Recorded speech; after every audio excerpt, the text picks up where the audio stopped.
In the vast archives of history, there's one case that comes before all the others. A cold case, you could say, thousands of years old. And it's a case that really defines our ideas of good and evil, of order and chaos. Today, we're cracking open the file on the original dissident, maybe the most complex and controversial figure ever. We're investigating the first rebel. But first, I need you to forget everything you think you know. Our investigation doesn't start with some horned beast in a fiery pit. No, it begins in a place of pure perfection, with a being of such incredible beauty and power, it's almost impossible to imagine.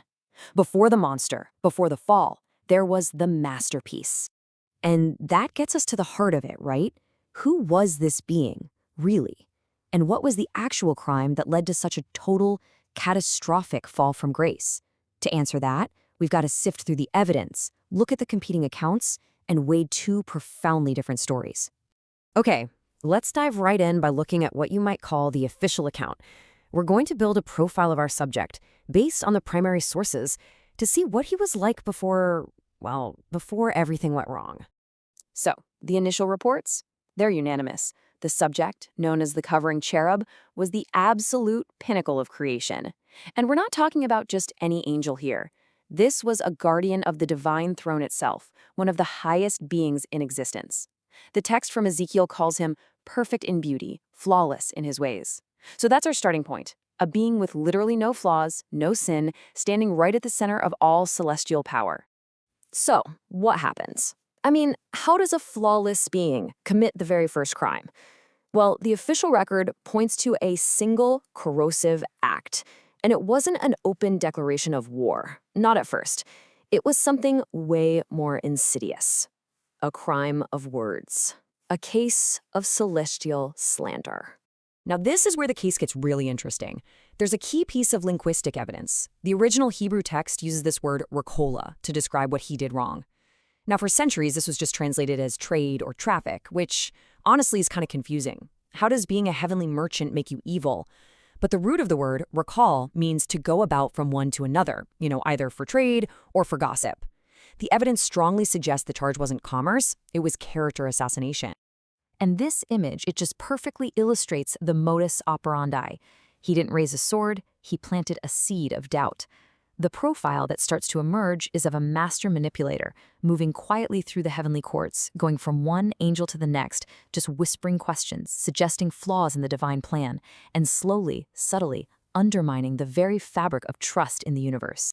So when you re-examine the charge sheet, but you plug in slander for Rakala, the motive just snaps into focus. It wasn't trade that corrupted him. It was his own campaign of misinformation. This constant slander, it filled him with an internal violence, a corruption that festered inside, and that led directly to the sin and his expulsion from heaven. And that, right there, is the prosecution's case. But, in any good investigation, you have to look at the alternative theories. What if the official story isn't the whole story? We're now going to turn to a collection of ancient texts that were, for a long time, branded as heresy. Texts that give us a radically different version of what happened. Let's take a look at the suppressed evidence. The Gnostics, they completely flipped the script. To them, the creator God of the Old Testament wasn't the ultimate all-good, supreme being. No, he was a lesser entity. They called him a demiurge. And they sometimes described him as ignorant or foolish, a god who trapped our spirits in this flawed, painful prison we call the material world. This one idea, it changes everything. The hero and the villain are suddenly switched. And think about it. If the creator is a jailer, then what does that make the one who defies him? Gnostic groups, like the Cainites, they actually revered the figures that the Old Testament condemned. They held up the serpent in the Garden of Eden not as a tempter, but as a hero. And why? Because the serpent offered humanity the one thing this flawed demiurge wanted to keep all to himself: knowledge, true spiritual enlightenment, gnosis. In this version, the first rebel isn't a villain, he's a liberator. So this brings us right to the central debate of our case file. We're left with two completely irreconcilable profiles of the exact same entity, and it all hinges on two different interpretations of the same events. Was this an act of selfish rebellion, or was it a quest for universal enlightenment? This gets at a timeless philosophical question perfectly captured in that sentiment. Is it better to reign in a world you made yourself, even if it's hell, than to serve in a paradise that someone else built?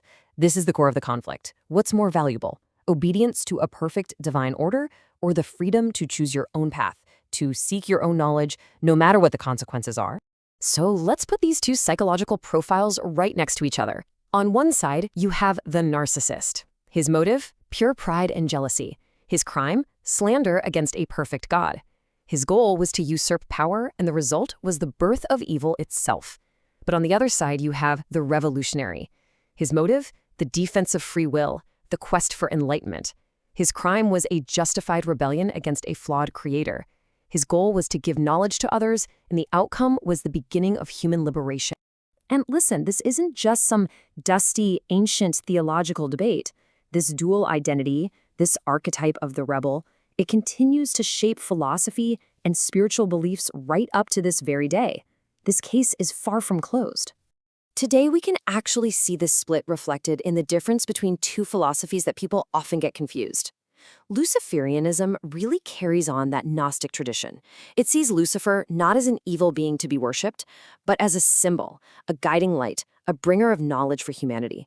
It's more of a spiritual and philosophical path.